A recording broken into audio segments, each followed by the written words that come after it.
Upang mas maging mura ang bigas para sa mga Pilipino, muling pinigting ng ilang kongresista ang kanilang apela sa Senado na ipasa na ang panukalang pag-abyenta sa Rice Tarification Law. Si Glazel Pardilla sa detalye.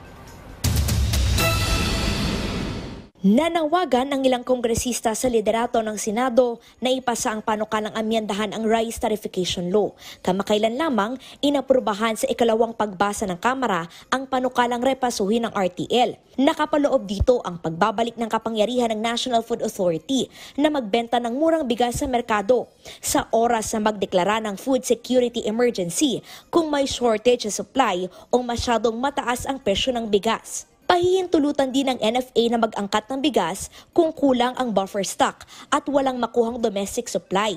Bagay na tinutulan ng ilang senador dahil sa pangambang maging ugat ito ng korupsyon. Naiintindihan daw ni House Deputy Speaker J.J. Suarez ang sentimiento ng ilang senador sa naging reputasyon ng ilang opisyal ng NFA na nadawit sa anomalya. Pero giit niya, but let's not forget, this is not an issue of corruption, but rather an issue of food security and price of rice. And we should bring our attention to the main agenda, which is the price of rice, which is food security. Ang pinakamahalaga para sa lahat ay siguraduhin po natin walang Pilipino nagugutom at naibibigay po natin sa kanila ang pinakamagandang presyo. May mga ahensya na aniyang tumututok sa katiwalian. Hamon ni Deputy Majority Leader Jude Asidre sa Senado. Tulungan silang mabigyan ng solusyon para sa mas abot kayang presyo ng bigas sa panahon ng mataas ang presyo. At we like to challenge the Senate to really put forth, help us put forth a good solution, which right now the House is working on yung amendments to the Rice Tarification Law.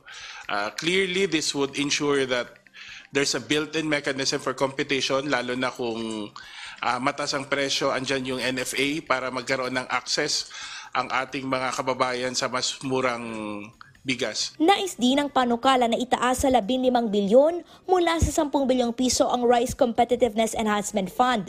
Gagamitin ito sa pamamahagi ng libreng binhi, makinarya, pagsasanay at pautang sa mga magsasaka. Ayon kay Asidre, makatutulong ito na mapalakas ang resilience ng ating mga magsasaka, lalo na sa panahon ng kalamidad ngayong paparating ang La Nina. Glazel Pardilla para sa Pambansang TV sa Bagong Pilipinas.